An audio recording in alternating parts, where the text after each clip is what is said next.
Assalamualaikum dan salam sejahtera. Hari ini kita akan belajar bahasa Melayu bagi kemahiran mendengar dan bertutur. Okey, boleh buka buku teks bahasa Melayu tahun 5, muka surat 109. Cikgu akan bacakan unit 15, Keranamu Malaysia. Bahasa asas kewarganegaraan. Bahasa Melayu ialah bahasa kebangsaan dan bahasa rasmi negara kita. Kedudukan bahasa Melayu sebagai bahasa rasmi termaktub dalam Akta Bahasa Kebangsaan 1963-1967. 6 peranan bahasa kebangsaan. 1. Bahasa ilmu digunakan untuk menyampaikan pelbagai ilmu pengetahuan. 2. Bahasa pengantar digunakan sebagai bahasa pengantar dalam sistem pendidikan negara. 3. Bahasa pentadbiran wajib digunakan dalam semua urusan rasmi pentadbiran kerajaan. 4.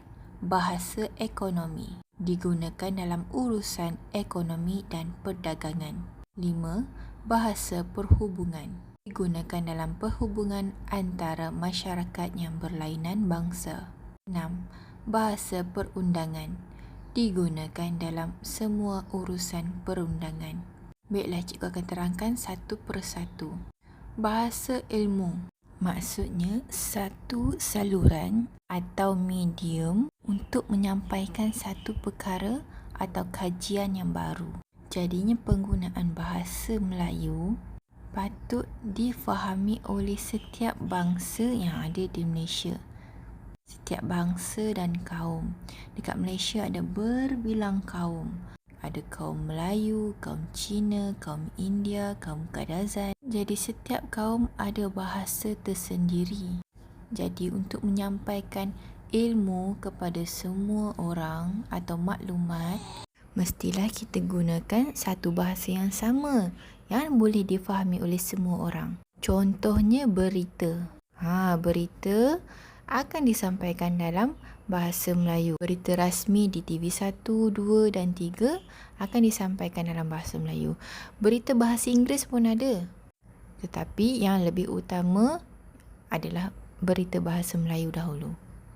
Supaya apa? Supaya semua rakyat Malaysia ni faham apa situasi terkini negara kita. Berita baru setiap hari.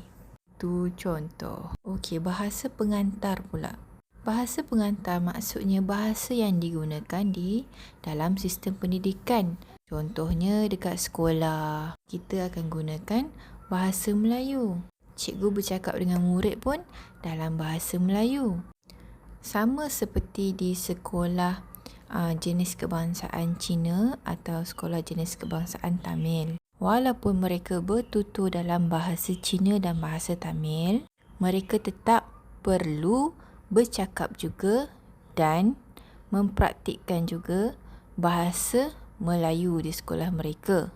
Sebab matlamat kita nak semua murid boleh bercakap bahasa Melayu walaupun dekat rumah dia cakap bahasa Tamil dengan mak dia, cakap bahasa Cina ke dengan keluarga dia, tapi dia mesti juga boleh bercakap bahasa Melayu supaya dia dapat berkomunikasi dengan kawan-kawan yang lain bangsa. Contoh, kalau ada murid Cina nak bercakap dengan murid India.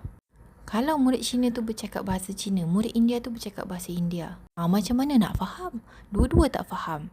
Jadi murid Cina yang boleh bercakap bahasa Melayu, murid India yang bercakap bahasa Melayu dapat berkomunikasi dengan sesama mereka. Barulah kita saling faham antara satu sama lain. Baiklah, bahasa pentadbiran. Maksudnya, bahasa Melayu digunakan dalam urusan rasmi pentadbiran. Contohnya politik. Ahli politik mesti bercakap dalam bahasa Melayu. Kalau ahli politik tu Cina, boleh ke dia nak bercakap dalam bahasa Cina sahaja? Tak boleh. Kita Melayu, jadi kita tak faham apa dia cakap. Tak boleh macam tu. Jadi mereka mesti bercakap dalam bahasa Melayu. Sama juga macam penulisan surat. Hari tu kita belajar surat tidak rasmi. Dalam urusan pentadbiran, mesti gunakan surat rasmi. Dan surat rasmi mesti ditulis dalam bahasa Melayu. Bukan bahasa Inggeris, bukan bahasa Cina dan bukan bahasa Tamil. Mesti bahasa Melayu. Bahasa Melayu sebagai bahasa ekonomi. Digunakan dalam urusan ekonomi dan perdagangan. Contohnya jual beli. Bila kita dapat bercakap bahasa Melayu, senanglah kita nak beli apa-apa dekat kedai. Pakcik, roti canai satu. Senang nak order kan? Lagi, bahasa perhubungan. Digunakan dalam perhubungan antara masyarakat yang berlainan bangsa. Contohnya, cikgu ada jiran yang berbangsa India. Jadi, kalau cikgu nak bercakap dengan dia, adakah cikgu perlu mahir bahasa Tamil? Cikgu tak pernah belajar bahasa Tamil ni.